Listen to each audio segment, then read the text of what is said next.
आज हम शुरू करेंगे स्क्वाट वर्कआउट से। ये हमारा डे 6 है और लास्ट वर्कआउट है। इसमें हम हमारा बॉडी पंप और एंड्योरेंस पे फोकस करेंगे और फॉर्म पे फोकस करेंगे। इसलिए हम इसमें कंटिन्यूएशन जितना भी एक मूवमेंट हो वहाँ पे हमारा फोकस रहेगा। हमारा सेकंड वर्कआउट होगा पुशअप्स। इसमें भी हम 15 रैप लगाएंगे, 3 सेट लगाएंगे। इसमें हमारा फोकस ये रहेगा कि हम अपनी चेस्ट को नीचे तक पूरा टच करवाएं और ऊपर भी पूरा है। इससे होगा ये कि हमारे चेस्ट फाइबर अच्छे से डेवलप होगी और हमें ये ट्राइसेप भी इसमें सेकेंडरी मसल की तरह इन्वॉल्व होगा। तो आपने देखा होगा कि हम आर्म्स के लिए कोई स्पेसिफिक वर्कआउट नहीं कर रहे हैं, क्योंकि हमारी जो ये सीरीज़ है हम यहाँ पे फुल बॉडी वर्कआउट कर रहे हैं। इसलिए अगर आप चेस्ट लगा रहे हो तो आपके ट्राइसेप और फोरआर्म्स दोनों अच्छे से इन्वॉल्व होते हैं एक एज अ सेकेंडरी मसल्स के लिए। इसीलिए आप पुशअप को इग्नोर मत करो स्पेसिफिक हमारी ये फुल बॉडी वर्कआउट की सीरीज़ में। और आप ये ट्राई करो कि अगर आप बिगिनर हो तो पुशअप में आप एक अच्छा फॉर्म और क्लीन पुशअप लगाओ। जल्दबाजी मत करना है, क्योंकि पुशअप से आपकी ओवरऑल स्ट्रेंथ बिल्ड होगी। तो फोकस आप क्लीन रैप्स पे रखो। ये थर्ड वर्कआउट है जिसको हम बेंट ओवर कहते हैं। ये हमारे मिड बैक और लोअर बैक के लिए है। आप इसमें वेट इतना ही लेना जितना आप अच्छे से हैंडल कर सको और क्लीन रैप लगा सको। और आप 3 सेट 15 काउंट करेंगे इसमें। ये हमारी फोर्थ वर्कआउट है जिसको हम शोल्डर प्रेसेस बोलते हैं। आप इसमें फोकस ये करें कि आप वेट एकदम लाइट वेट से मिड वेट तक जाए।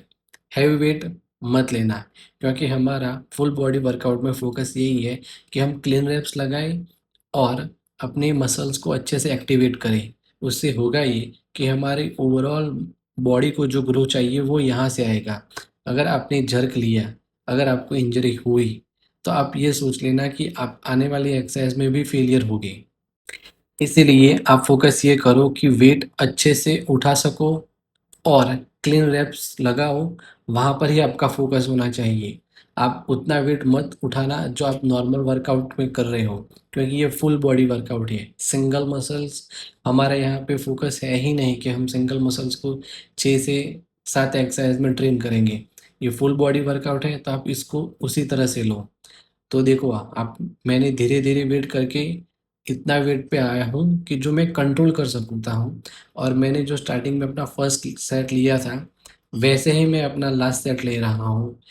कोई भी जर्क नहीं, एकदम क्लीन रैप। और मेरे शोल्डर ही इस वर्कआउट में इन्वॉल्व है और कोई दूसरा मसल्स नहीं। ना मेरी बॉडी जर्क हो रही है, तो आपकी भी बॉडी जर्क नहीं होनी चाहिए।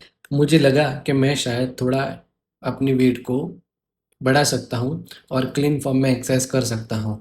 तो मैंने सिर्फ 2.5 kg ही वेट इंक्रीज़ किया है। ऐसा नहीं है कि मैंने सीधा 25 पे चला गया, क्योंकि मेरा फोकस इसमें यही है कि क्लीन रैप्स और फुल बॉडी वर्कआउट के हिसाब से मुझे शोल्डर पे इम्पैक्ट आना चाहिए। ऐसा नहीं है कि मैं हैवी वेट लूँ और अपना फॉर्म बिगाड़ लूँ, नहीं तो इंजरी के चांसेस ही ज़्यादा हो जाएगी।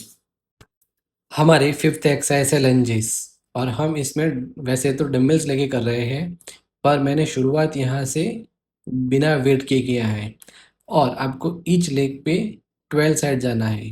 ऐसे आपको 3 सेट लगाना है। इससे आपकी लंजेस की वर्कआउट से आपका क्वाड्स, हैमस्ट्रिंग और ओवरऑल लेग्स का भी ग्रो होगा और आपकी एंड्योरेंस और स्टेमिना भी धीरे धीरे बढ़ जाएगी। और इस वर्कआउट में अगर हो सके तो आप 5 से 10 केजी तक के डंबल्स को लेके वर्कआउट कर सकते हो। हमारे लास्ट वर्कआउट इसमें आएगा प्लैंक्स। और प्लैंक्स में आपको वही करना है कि जो हमने पहले बात कर चुके हैं, कि आपको कोर मसल्स को एक्टिव करना है।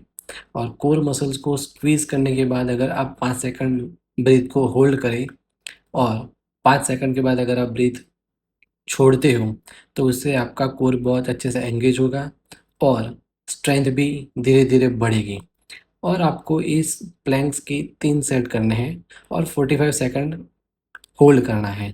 और 45 सेकंड कैसे होल्ड करना है कि 5 सेकंड आप होल्ड करो और फिर 5 सेकंड के लिए आप धीरे धीरे ब्रीथ को छोड़ो। और इससे होगा ये कि आपने जो हुआ नेक्स्ट वीक में आप अच्छे से अपने आपके कोर और आपकी जो स्ट्रेंथ है नेक्स्ट वीक में आप देखोगे कि आपने जो फर्स्ट टाइम प्लैंक्स लगाया था उसके हिसाब से आप सेकंड टाइम जब प्लैंक्स लगाओगे तो आपका स्टेमिना भी बढ़ा होगा और आपके कोर मसल्स भी टाइट होने शुरू हो गई होगी। तो आप सोचो कि आप ये सेम एक्सरसाइज 3-4 वीक तक करोगे तो आपका टमी और बेली फैट भी कम हो जाएगा।